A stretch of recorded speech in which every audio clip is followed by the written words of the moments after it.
नमस्कार दोस्तों, स्वागत है आपका आपके YouTube चैनल करेस्ट डे IQ में। आज हम 16 सितंबर 2020 की नेशनल करंट अफेयर करेंगे और यह वीडियो आने वाले दिल्ली पुलिस एग्जाम्स और ऑल गवर्नमेंट एग्जाम के लिए अति महत्वपूर्ण है। और इस वीडियो की PDF वीडियो के नीचे डिस्क्रिप्शन में मिलेगी। भारत का पहला प्रश्न है, हाल ही में किसने 2020 के US ओपन टूर्नामेंट में मैन सिंगल का खिताब जीता है? ऑप्शन है Roger Federer, Andy Murray, Dominic Thiem, उपरोक्त से भी। इसका सही आंसर है डोमिनिक थियम।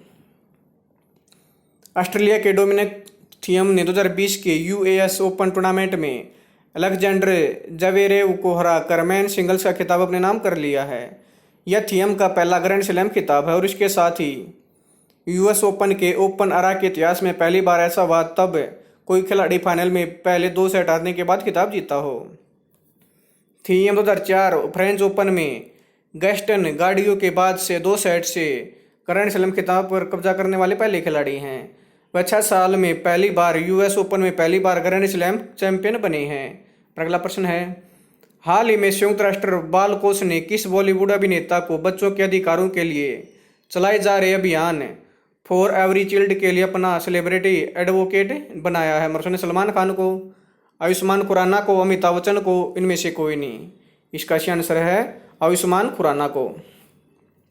संयुक्त राष्ट्र बाल कोष ने बॉलीवुड अभिनेता आयुष्मान खुराना को बच्चों के अधिकारों के लिए चलाए जा रहे अभियान फॉर एवरी चाइल्ड के लिए अपना सेलिब्रिटी एडवोकेट बनाया है। वह भारत में इस पहल की दिशा में काम करेंगे। वह बच्चों के खिलाफ हिंसा को रोकने के लिए यूनिसेफ के प्रयासों का समर्थन करेंगे, क्योंकि वर्तमान में विशेष रूप से कोविड-19 विस्तारित तालाबंदी और महामारी के सामाजिक आर्थिक प्रभावों के कारण बच्चों के खिलाफ हिंसा और दुरुपयोग का खतरा बढ़ रहा है।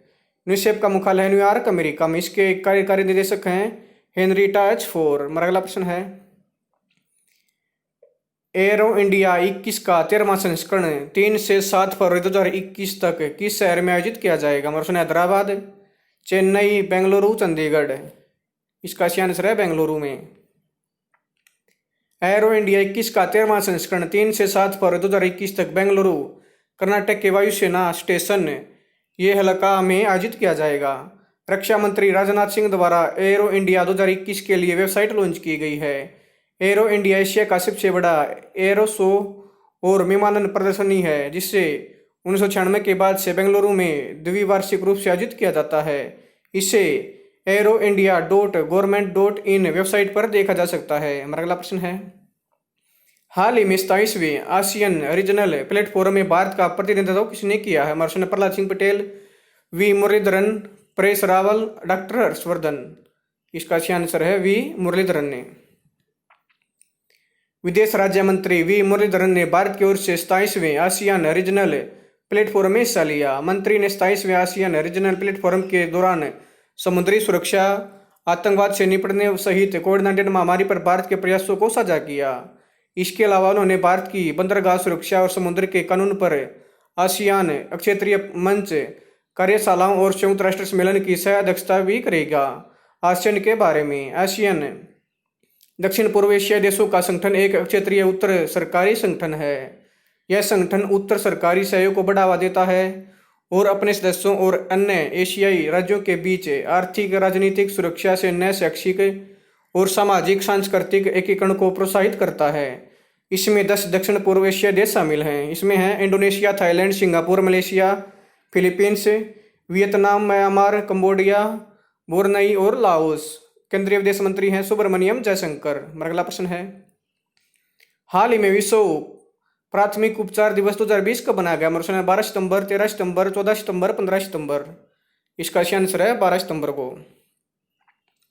हर साल सितंबर के दूसरे शनिवार को दुनिया भर में चोटों को रोकने और जीवन को बचाने में प्राथमिक चिकित्सा के महत्व के बारे में जागरूकता फैलाने के लिए वर्ल्ड फर्स्ट एड डे यानी विश्व प्राथमिक उपचार दिवस मनाया जाता है। इस वर्ष 12 सितंबर को विश्व प्राथमिक उपचार दिवस मनाया जा रहा है। इस दिन की शुरुआत वर्ष 2000 में international federation of red cross और रेड क्रिसेंट सोसाइटीज द्वारा प्राथमिक उपचार की जरूरत और प्राथमिक उपचार के सही तरीके और प्राथमिक उपचार के लाभ के बारे में लोगों को शिक्षित करने के लिए की थी। हमारा अगला प्रश्न है, हाल ही में भारत ने किस देश के साथ वर्चुअल मोड में आधिकारिक स्तर पर द्विपक्षीय 2+2 अंतर सत्रीय बैठक आयोजित की है? मर्सन अमेरिका, फ्रांस, रूस, ब्रिटेन। इसका सही आंसर है अमेरिका। भारत और संयुक्त राज्य अमेरिका ने वर्चुअल मोड में आधिकारिक स्तर पर द्विपक्षीय 2+2 अंतर सत्रीय बैठक आयोजित की। बैठक के दौरान दोनों पक्षों ने रक्षा, सुरक्षा और विदेशी नीति क्षेत्रों में द्विपक्षीय संबंधों में प्रगति और विकास की समीक्षा की। उन्होंने पारस्परिक हित के आधार पर इन क्षेत्रों में चल रहे सहयोग को बढ़ाने के अवसरों की खोज की। उन्होंने क्षेत्रीय विकास के बारे में विचारों का आदान प्रदान किया और एक स्वतंत्र, खुले, समावेशी, शांतिपूर्ण और समृद्ध भारत प्रशांत के लिए अपनी खोज को आगे बढ़ाने पर सहमति व्यक्त की। 2+2 अंतर सत्रीय बैठक के प्रतिभागी। भारतीय प्रतिनिधिमंडल का नेतृत्व विदेश मंत्रालय में संयुक्त सचिव सुश्री वाणी राव और रक्षा मंत्रालय में संयुक्त सचिव श्री सोमनाथ घोष ने किया। अमेरिकी प्रतिनिधिमंडल का नेतृत्व अमेरिकी राज्य विभाग में दक्षिण और मध्य एशियाई मामलों के ब्यूरो के वरिष्ठ अधिकारी श्री डीन थॉम्पसन और अमेरिकी रक्षा विभाग में भारत प्रशांत सुरक्षा मामलों के कार्यवाहक सहायक सचिव श्री डेविड एल्वे ने किया। अगला प्रश्न है, हाल ही में किसने इटली के मूंगलो सर्किट में आयोजित फार्मूला 1 टस्कन ग्रैंड प्रिक्स 2020 जीत लिया? मर्सन Valtteri Bottas, Alexander Albon, Lewis Hamilton, उपयुक्त सभी। इसका सही आंसर है लुइस हैमिल्टन ने। लुइस हैमिल्टन ने इटली के मूंगलेओ सर्किट में आयोजित फार्मूला 1 टस्कन ग्रैंड प्रिक्स 2020 जीत ली है।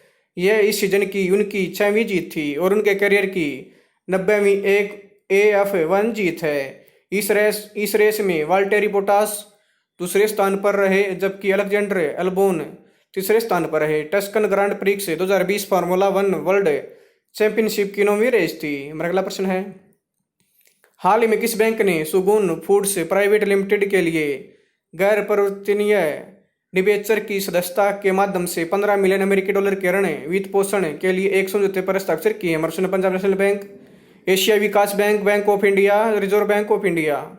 इसका सही आंसर है एशियाई विकास बैंक। एशियाई विकास बैंक ने सुगुन फूड्स प्राइवेट लिमिटेड सुगुन के लिए गैर परिवर्तनीय डिबेंचर की सदस्यता के माध्यम से $15 मिलियन के ऋण वित्त पोषण के लिए एक समझौते पर हस्ताक्षर किए हैं। यह समझौता कोरोना महामारी के दौरान पोल्ट्री फार्मिंग संचालन और सहित भारत में ग्रामीण आजीविका और खाद्य सुरक्षा को बनाए रखने में मदद करेगा।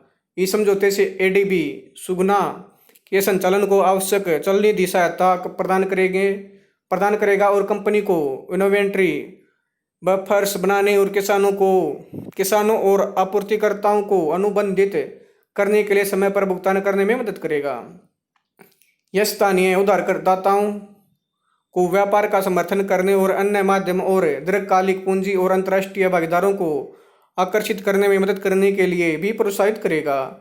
एशियाई विकास बैंक के अध्यक्ष हैं मात्सुगु असाकावा। अगला प्रश्न है, हाल ही में किसको भारतीय विज्ञापन मानक परिषद के बोर्ड ऑफ गवर्नर्स का चेयरमैन चुना गया? मर्सन सुरेश बलूरी, सुभाष कामत, विजेंद्र गुप्ता, अनुज पाठक।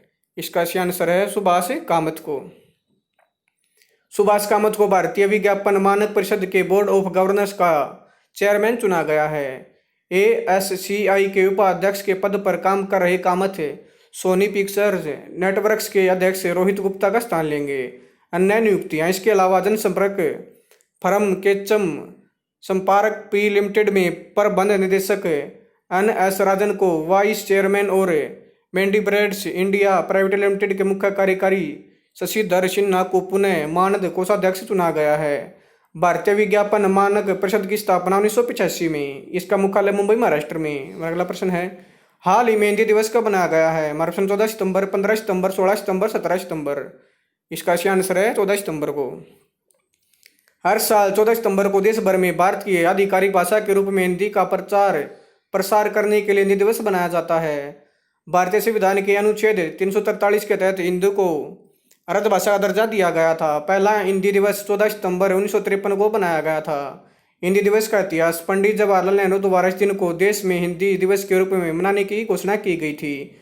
भारत में 22 अनुसूचित भाषाएं हैं, जिनमें से दो हिंदी और अंग्रेजी भाषाओं का आधिकारिक तौर पर भारत सरकार के स्तर पर उपयोग किया जाता है। हिंदी दुनिया की चौथी सबसे अधिक बोले जाने वाली भाषा है।